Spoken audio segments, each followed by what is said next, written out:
My name is Tara Ricci, and I serve as the Fashion Design Department Coordinator and Educator at the High School Fashion Industry. Today, we are here with Senior Vice President of Product Concepts and the People's Place Program at Tommy Hilfiger, Brandy Cousin. We would love to learn more about your exciting career. Let's get started. Let's do it. Yeah, let's do it. So how long have you been in this position? Well, this particular position, I've been in for about 7 months now. I got promoted last year. I'm very excited. This is a new opportunity for me, not only with the brand.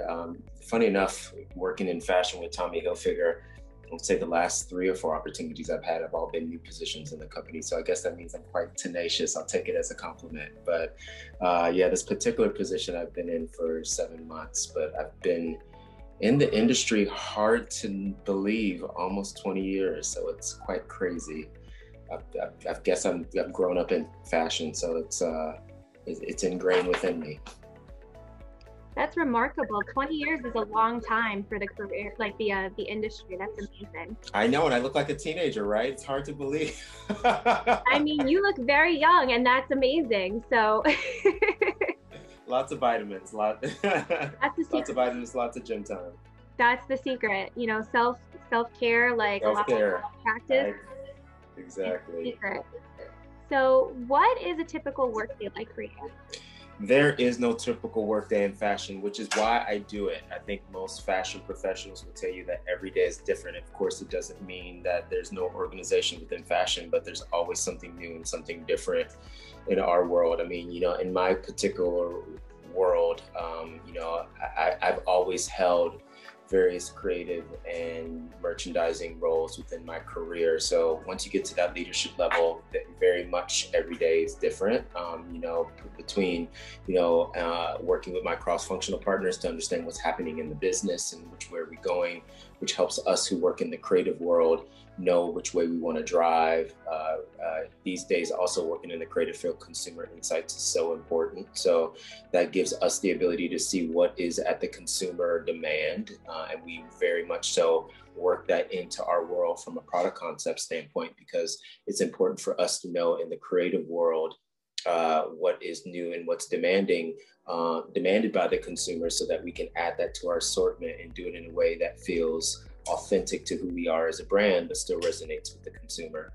In regards to what I do with the People's Place program, that is our exciting new equity-based collaboration platform that raises visibility to the next generation of BIPOC creatives, designers, and thought leaders. So we're really excited to take on this new equity-based collaborative platform that will re-articulate what collaboration means in the space of fashion today. So that gives me an opportunity to really kind of meet with some dynamic, creative and talent cultivating, and I would say thought leaders in the fashion space that will help us bring this new programming to life. So I'm sure we'll talk more about that as the interview progresses, but we're really excited about what that will bring to not only our organization for Tommy Hilfiger, but for fashion in general, because we'll really change the game with this platform for sure.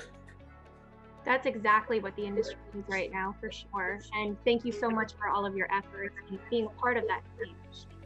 Happy to do so. So what do you like best about your job? What do you like least and why? That's a very, very good question, actually. Simple, but very good question. What I love about my job is that I get to constantly, especially within my organization, bring something new. I am a creative, so I get bored very easily, and I'm constantly looking for the next thing that will, you know, bring light to the world of fashion. So I love the ability to meet and collaborate with individuals, not that I just work with every day within the Tommy Hilfiger organization, but that I get an opportunity to work with externally as partners. So, you know, being able to work with the next generation of BIPOC, Black and brown creatives, and just creatives in general, is just something that just, you know, makes me so energized, because, you know, I very much believe in what the next generation of Black and brown design talent can bring to this industry. And if it's important for our organization that we pass the mic to these individuals to share their stories, because no one can tell their stories better than they can. And I think we owe it to this industry to see their genius realized. So I mean, the fact that I get a chance to work with new creative individuals who want to bring their story together, maybe veterans who have been doing this for a long time but haven't gotten the light to shine, but also getting a chance to work with some amazing thought leaders on new programming that even re-articulate collaboration being beyond product is a cool new space to live in, because that's really never been done before. So having that ability to do new programs and collaborations and create a new blueprint for the rest that we want to share with the rest of fashion to follow, it's just an exciting venture. And I think that's just, we need more of that in fashion today. And I'm happy to be a part of that machine and that engine. So how do you come up with like the next thing? It's a lot of research. I just realized I didn't tell you what I don't like. So let me go back to that, because I want to stay honest. So I don't like the time. As long as I've worked in fashion, I hate that it takes so much time to share some of the new cool things that you're working on. And so to keep those secrets, I'm actually pretty good at keeping secrets, but to keep those secrets from the culture and the public when it comes to collaborations, it's very difficult to do. So that part I don't love, but when it comes out, you're so proud of it, because having the ability to see the tangible benefits of your efforts and your hard work realized, especially in working with a partner that you're so proud of. It's hard work, none of it's easy, but that part, the time in between, I hate. Okay, so now you can ask me the next question. Go ahead. So how do you come up with what's next? Well, I would say a lot of research.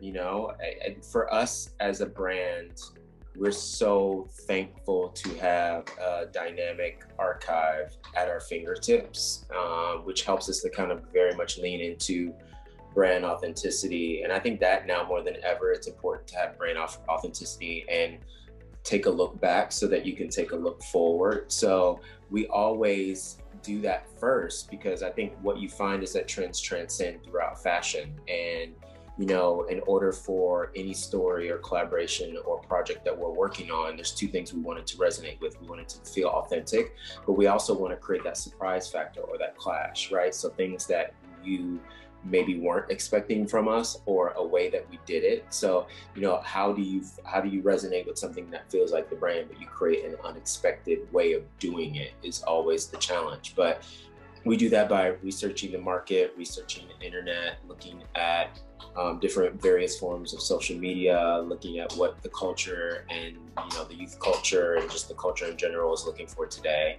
But I think the history that we have in fashion, there's so many moments in history, especially for people of color, that have gone untold. And, you know, we are very much looking to change that narrative, to lean into that history, to tell a new story for today. That's amazing. So let's see, what led you to your current career? I would say I got lucky. And another narrative that I hope to help change. I mean, you know, I was very much a unicorn. I grew up in the inner city district in Ohio, Youngstown. So the fact that I now get to be a leader in fashion was a hard and not easy road, because I didn't know that careers like this existed. So, you know, it's important that we bring to light opportunities like fashion, and the different various roles that you can have within fashion exist, you know, specifically for kids who don't always get the privilege and visibility that these opportunities do exist. I think so. I grew up very much as a kid who loved art. You know, I studied art and architecture and interior architecture in college, and that was even a soul searching journey of like, what is something that I could lean into that helped me really kind of express myself and my artistic side. And I've always loved architecture and interior design still to this day. I graduated from Miami University with an interior design degree. But then for there, really, I ended up in fashion very much by accident. I started my fashion career with Abercrombie and Fitch, really at the heyday of their existence as a brand, and really kind of learned, I would say, the boot camp of fashion and what it meant to really connect with the consumer by evoking the senses: sight, sound, smell, touch, energy. And then really was in a great, amazing place to learn. And I grew up in my merchandising career there, but always kind of honed in on what I learned as a designer, an interior designer, which kind of really helped to help me to, kind of be that right brain, left brain creative that I am today. So I've held merchandising roles, I've held creative roles. And I think it also shows you that once you're in the industry, it gives you the ability to kind of navigate and think and work outside the box. I've always had new roles since I started my career, and I love that. And I think I consistently want to live in that space because I think that now more than ever, fashion needs to evolve. So of course you have an infrastructure that keeps fashion going when it comes to the various business and design roles. But now more than ever, there are new opportunities and new collaborative opportunities that allow a person like myself, even as a leader, to continue to be engaged and thrive in this industry that might not be the typical career path. And I think it's more encouraging even when, various Black and brown kids can see someone like me as a Black gay man in a leadership position and say, I too can be in that space. So I'm very proud to be able to sit in this position, as someone who is Black and gay, to give people the ability to feel that if they see someone like them that's in this leadership role, that they too can achieve this level of leadership. And, that's the same expectation I now expect fashion to give me as a leader as I continue to explore my career in future state as well. So with fashion, we've definitely seen progress and evolution towards diversity and inclusivity, especially at like higher position levels. For quite some time, that wasn't the case. What are your thoughts on that?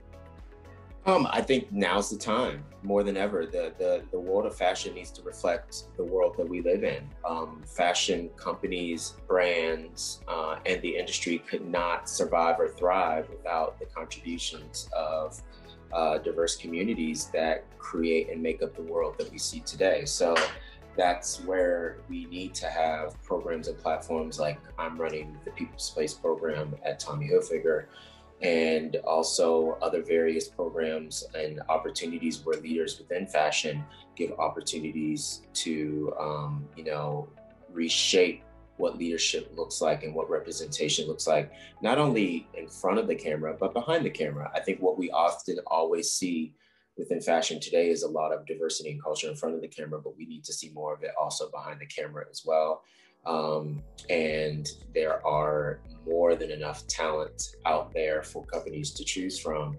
It's just now the work needs to start. I think also there needs to be more engagement in giving opportunity to young Black and brown creatives, which is why I started and founded a philanthropy called Creative Wants Change with some really dear friends and allies of mine who aren't Black in the industry, who all of us recognize that without representation in this space, that we're not going to move forward as an industry. So we are now working to connect high school level young Black creatives with pre-college program and training that has always existed, but has gone widely unknown to specific diverse communities because the work hasn't really been there to bring it to the forefront that those opportunities exist. So we hope to dismantle that, increase representation, and we're so proud to be in partnership with 7 of the top design schools that we as fashion brands all recruit from: Parsons, FIT, Otis, SCAD, CCA, RISD, and Academy of Art. Just to name a few. So the opportunities need to start much earlier so that we can see the representation that we want to see down the road. And I think it's very inspiring that you're doing that, given that all of our students here at HSFI are of diverse backgrounds. And I think it's truly empowering for them to have access and that bridge to connect them so much sooner and find out about these opportunities, because it will absolutely ensure success in the industry as they continue to evolve themselves. Absolutely. Absolutely. Well said. Thank you. So what type of interests, abilities, and skills would help a person to be successful in your role? I think that definitely an artistic background and love for fashion is important. I don't think you have to necessarily be an artist or an architect or maybe even a fashion designer. I think, the great thing, we still live in an industry where, that rite of passage of having that college degree is important, and I definitely celebrate higher learning. But, the most important thing is to really seek out the things that you're passionate about, because you could end up going to school for interior architecture and design and end up in the fashion world. So, immerse yourself in the things that you're interested in, never give up, seek out. I think there's a lot more available at our fingertips even than when I was a kid. So the research and the ability to find programs and opportunities are endless, but you got to be tenacious for it. And, there's those of us that are out there that are also trying to make it a little easier for those opportunities to be visible. So I think that I'm one of those firm believers that you can do whatever you want. Don't let a certain degree that you got, and if you down the road change your mind and you want to do something different, don't let that stop you.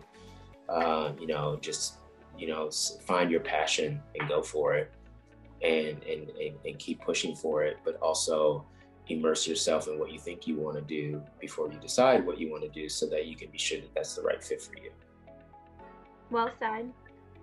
So you brought up creativity doesn't necessarily mean that one is an artist. In other words, creativity could be an approach or a strategy or problem solving. Absolutely, yeah. So yeah.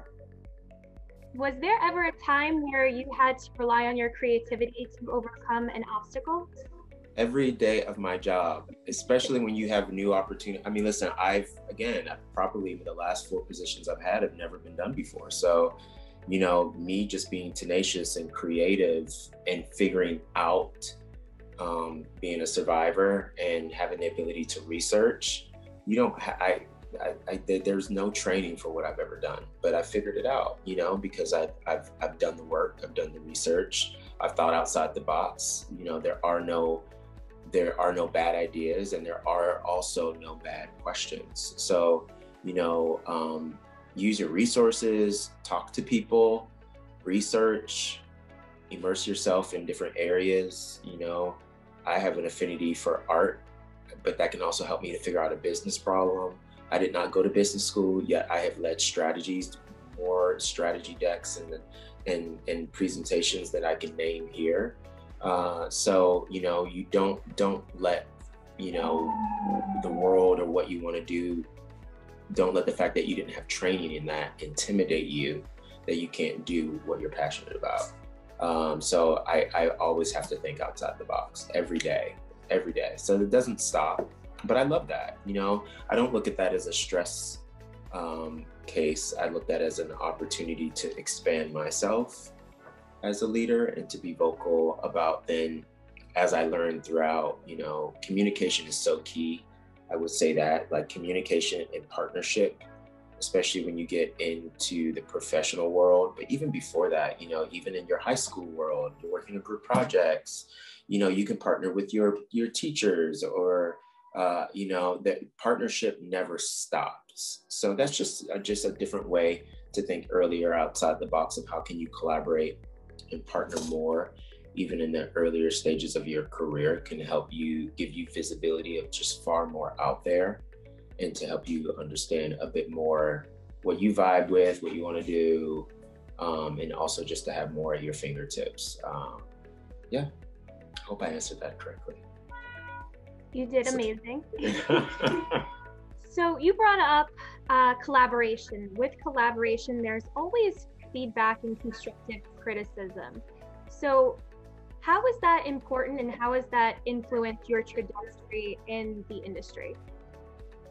Uh, I think you do learn. You have to put authenticity and as much authenticity and passion and hard work in every collaboration that you do. But you have to also realize that you're not always gonna make everyone happy in that space. There's always gonna be people who critique your work. You're often sometimes gonna critique your work yourself. I guess also the older I get, I realize that that nothing there is this idea of imperfect perfect, and what is perfection really, and how just putting passion and authenticity behind something is just the right amount of energy that in space that I want to live in, because I just think that there is just this perfect imperfection in what art and fashion brings to the industry, and how the two kind of rub against each other and make what we see every day. So I do think that the two go hand in hand, because you could think something's perfect, I could think it's imperfect, but there's no wrong answer. But it still resonates in emotion and evokes thought and feeling, which is what you want fashion to do. Outside of that, though, fashion cannot exist without consumer demand and things that people want to buy. So, these days, when you're working in fashion industry, the clothes that are created in the store are just as important as the stories that are told. So, marketing and also storytelling go hand in hand with fashion. So the two really need each other, because that's how you reach and touch the consumer through those different emotions of sight, sound, smell, touch, energy. They always usually say you got 2 seconds, maybe less these days, to really kind of especially as much as we're all flicking through internet sites and Instagram, and there's so much. So really, how do you create an authentic, dynamic story in a quick and a concise way that really makes people stop?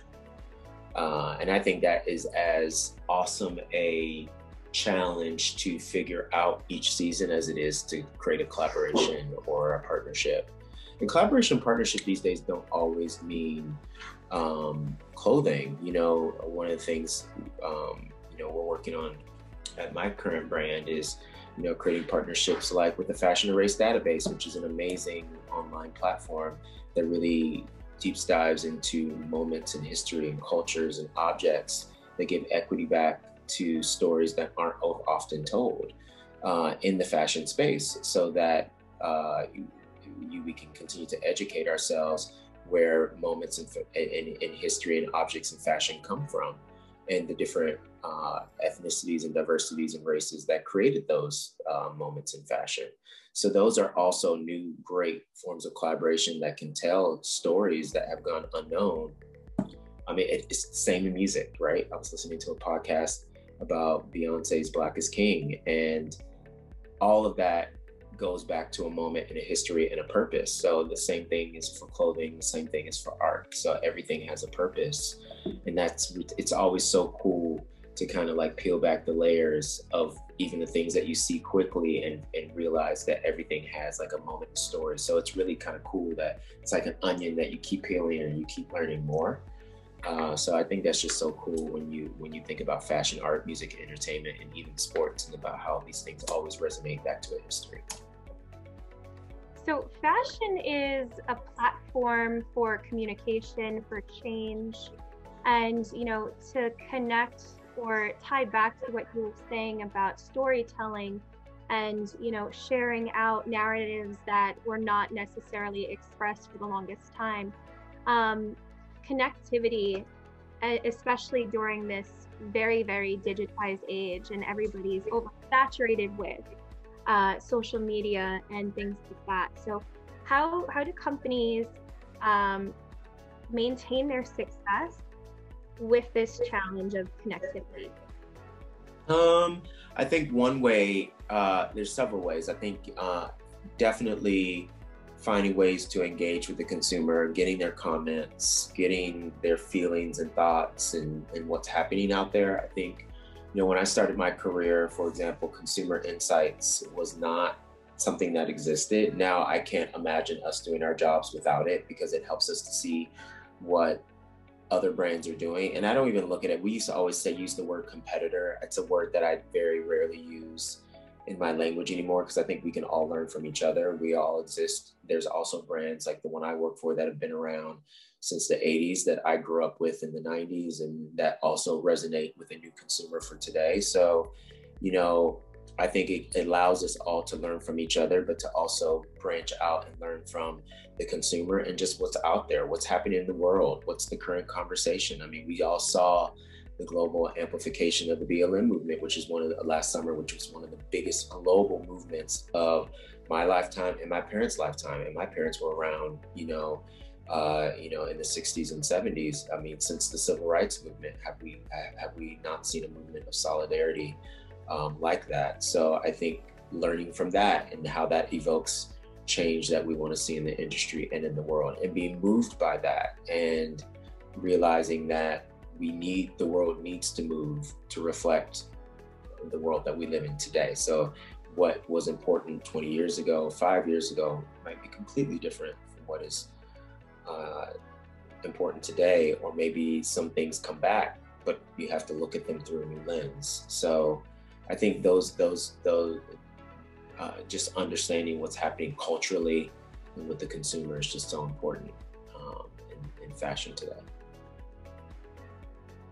I think it's really interesting how you brought up the concept of competitors no longer being addressed or named that. I think it's a huge shift from the industry, because I remember when I was working in design, you would always take a look and see what your competitors were doing, so you could stay on top of the market and, really be able to come up with a product that people would want to buy. But because competitor has that denotation with it, there's a negative charge to that word very often. And, with the shift to consumer interest and that relationship, it rises above the negativity, and it actually really comes together and unifies fashion, which for a very long time was very divisive. I think, it's very, I think when you use, and this is again my point of view, but I think when you use the word competitive, it puts you in a box with another brand, and the world is so much bigger than that. The industry is so much bigger than that. And I think that one of the things that I've learned as a merchant, as a designer, is that as a creative in general, or a businessman, is that you do yourself a disvalue of just looking inside that box when there's a whole world out there. And I think what I've even learned in the last 5 years is that you can be inspired by a piece of art. You can bring a new business idea by looking at a brand that perhaps wasn't a competitor, and that was in a completely different space. So, you have that, and that can bring a new opportunity and can completely change and shift the industry. Innovation would not exist today if we just looked at what was in front of us 5 years ago. So you in order to broaden the industry, you have to look outside the box. And I think the word competitor just makes the box smaller, and it pigeonholes you, and you as a brand, brands do themselves the best justice when they can be just true to who they are as a brand, but to also innovate and be thought leaders, and to think and to be authentic and to say that you're still learning. And I think that's just this kind of cool new space that isn't just so robotic as what we may have thought it would have been years ago. It's really important for our students to hear, so thank you for saying that. Sure. So what advice would you give a student interested in this career? Apply to creative wants change. You know, especially if you're a young Black creative. But I would think for any student in this career, you know, think about what you want to do and seek it out, learn, be a sponge, and then seek the opportunities that are out there, but don't give up. You know, I think there are, you know, things like college can sometimes feel like an uphill task or battle. It doesn't have to be. It can seem like a lot of opportunities out there aren't accessible to you. That doesn't mean that they can't be. I'm a proof positive of that, you know, especially my background. You know, I think just being tenacious and, you know, just really seeking out what you think you want to do, and being a sponge, and, you know, don't let it just be one thing. You know, I have a job, but I have so many vast interests, and, you know, we kind of now live in a society where you don't have to just rely upon doing one thing. You can do a philanthropy, you have a main job, you have a side hustle, you know, you're an artist, you're a musician. I mean, just deep dive into all the things that make you passionate. And then from there, you will find your passion, your main passion, I should say, or your short list of passions, right? So, yeah. Yep. Don't limit yourself to that box. Don't limit yourself. That's a perfect way to put it. So, being that you've been in the industry for nearly 20 years, how has technology shaped or changed, you know, your roles or responsibilities? Huge. I mean, look at where we are today. The complete global pandemic we've had for the last year has changed the face of all industry and of fashion. We're now on this conversation is a perfect example of that. I think sometimes we limited ourselves by where we sit, that we're in the same location, that we're in the same state, city, doesn't matter. I think we will learn in this industry, it does not matter where you are. The device you have and your phone, you can work from anywhere. You really can work from anywhere. I'm talking to you on an iPad. I have my phone sitting next to me. I mean, we have all of our devices, you know, so there is the ability to pick up and communicate. On the reverse of that, I think we have to just also remember that even though technology is important, it can't stop us from engaging and having human contact, and maybe taking a walk, seeing other people, just making sure that all of our mental health is, and having that ability to connect with other people, that we don't lose sight of that. Because just as much as I love technology and have the ability to jump on a Zoom call and talk to you, or a WebEx call and talk to my colleagues, or to look at a social media, or to check the news, or to grab my phone and listen to a podcast. I'm really into podcasts, like love them in the background, books on tape, all of that, that you don't lose the ability to still engage, you know? So it's not just me and my puppy in the same apartment, you know, even though he's great. But, you know, it's important to also work with people face to face. I think somehow we will find that balance in the next 6 months to a year. But for sure, this has changed things 100%. And change is not bad. I think we've learned a lot from being in this pandemic, because it's allowed us to sit, stop, stay still. I think there's my puppy.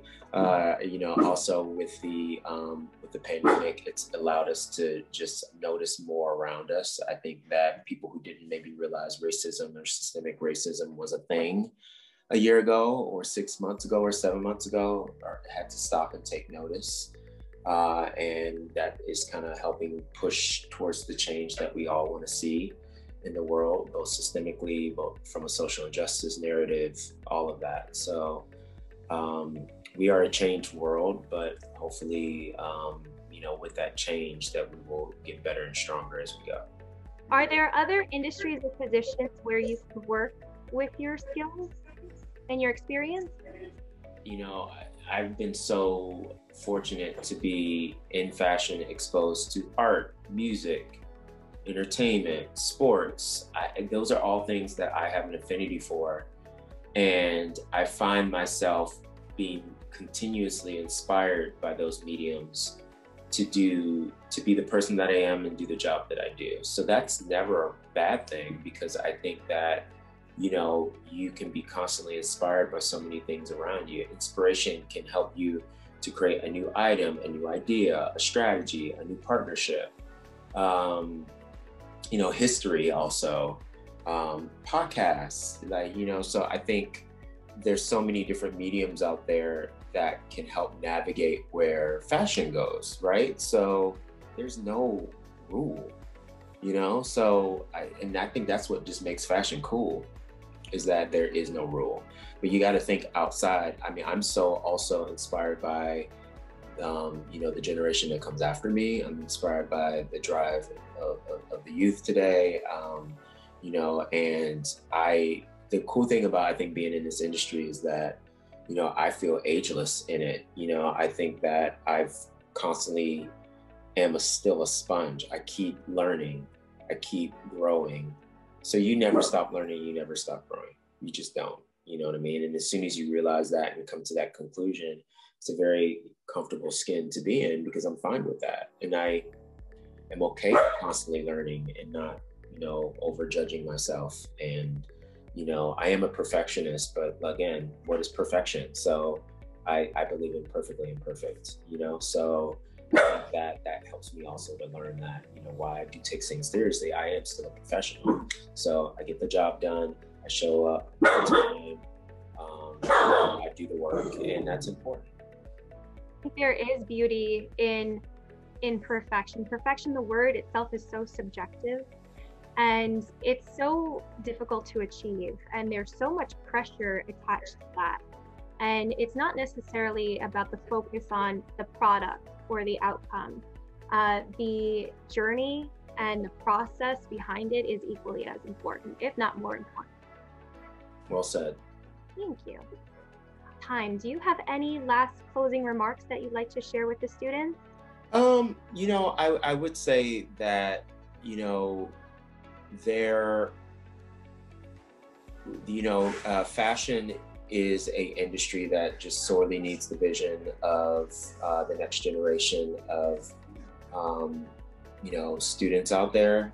And, you know, if you feel that this is an unachievable opportunity, it's not, you know, and I think that seek it out, do your research, you know that there's opportunities and programs out there that exist to help you understand whether or not this is something that you want to do.